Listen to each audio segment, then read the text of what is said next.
Good mythical afternoon, ladies and gents. This is Mr. A with part 2 of Life Under Slavery.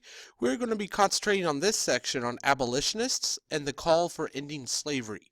So abolitionism is this idea that slaves should be freed or emancipated from their life as a slavery. So this started in the late 1770s and has a very, very strong religious background, because a lot of people who were anti-slavery really thought this went against what they consider their Christian religions. So in 1804, most of the northern states outlawed slavery. And if you remember, based on the regions, because the North used manufacturers and factories, they used immigrants as their major workforce, unlike the South, which continued to use slaves. Then in 1807, the importation of slavery was outlawed. So it became against the law for anyone in the United States to actually import a slave. So that means if you wanted to buy a slave and you lived in the South, it was an eternal slave usage, as in you had to make sure that 2 slaves had a kid and then you sold that kid. Yes, I know that's horrible, but that's how life was. So let's start talking about anti-slavery arguments. So the first one is that it is just morally wrong to participate in slavery. It is morally horrible, disgusting, and just plain wrong to enslave another human being just because you want to make a couple of extra money off or dough off of their free labor. And this was a major issue, especially with Lincoln, because Lincoln's favorite argument was that all people should have the right to do work and to get paid for their efforts. If you do work, you should make money. Excuse me. I do apologize for that jump cut. So anyway, so Lincoln's favorite argument was that if someone works, they should actually be paid for their effort. So if you actually do something with your labor, with your capital, with your education that makes money or allows someone to get something they would not other have, or a service, you should be paid for that service. So Lincoln's big argument is not anything about racial stereotypes or a racial issue. He's more about work. You work, you get paid. That's Abraham Lincoln. And then you also have another argument that is stated by Frederick Douglass, that all men are created equal and that no one is worth less than another person. No one, no matter your gender, your race, where you come from, is less than someone else. It doesn't matter where you started. It doesn't matter where you go or where you've been. You are an individual, and you have the right to choose, and you have no right to feel lesser than someone because of who you are. And this is going to be some major pushes, especially with the Second Great Awakening and the idea that we can actually change based on our information and what we know. We can change society for the better. So when we look at abolitionists, we've got to understand that their arguments are both economic and social. They are both based upon the idea that all men, all women should get paid for their job, and that it is just morally wrong to enslave someone just because of their race or to make someone seem lesser because of who they are. Doesn't matter. Everyone is equal under the eyes of the law. Everyone is equal in birth. We're not equal in what we do. We're not equal in our abilities, but we are equal in any other way. So our first major abolitionist is a guy named William Lloyd Garrison. He is a what we call a radical abolitionist, and he actually had a newspaper. My favorite quote from him, from his newspaper called The Liberator, is, "I will not retreat a single inch, and I will be heard. I will make sure that the abolitionist perspective is released."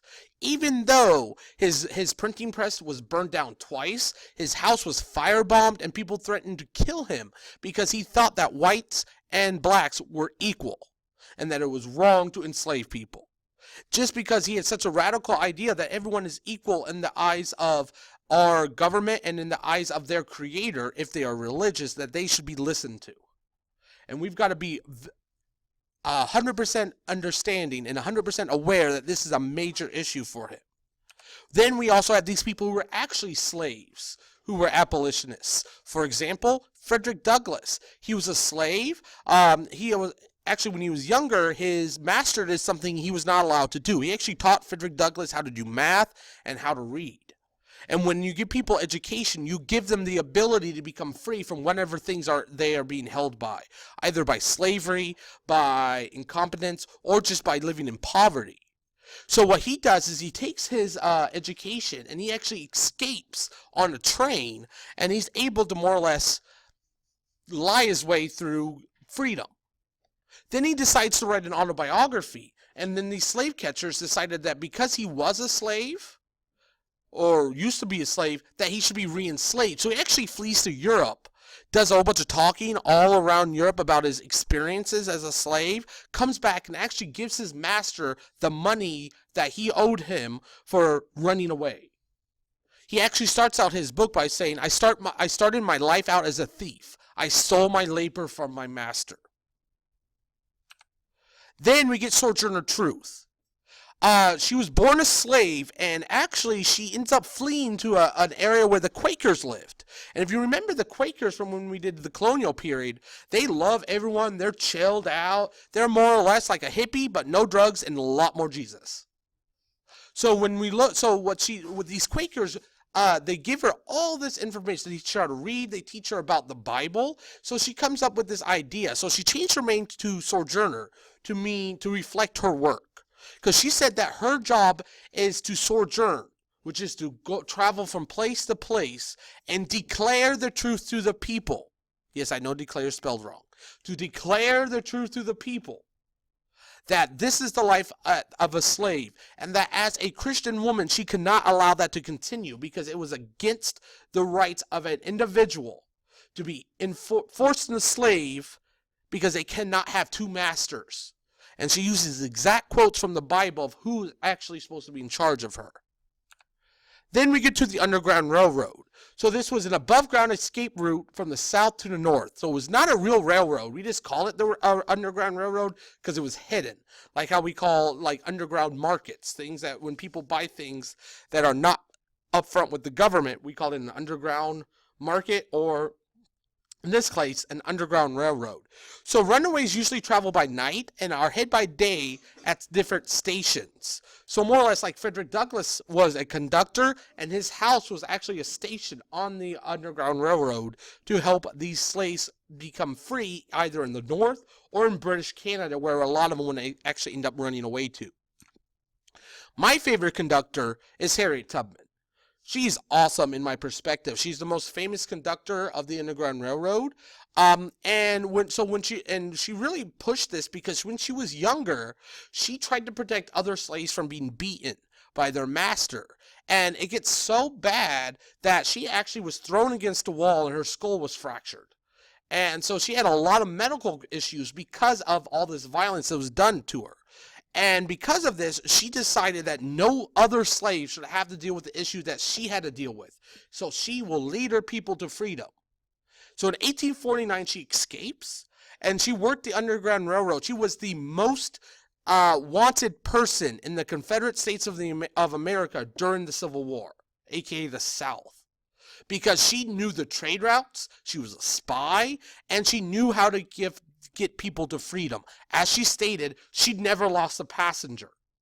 She never lost a person who actually joined the Underground Railroad. And if a person changed their mind, she actually ended up killing them because she kept a shotgun underneath her dress, because you have no right to endanger other people who want and are risking their life to become free. She was just awesome. One of my favorite people in all of history. So that's the end of this. So if you could please do me a big favor, create a T-chart that divides both the pro-slavery and anti-slavery arguments that were discussed, because it will help you on this test tremendously. And as always, don't forget to be awesome.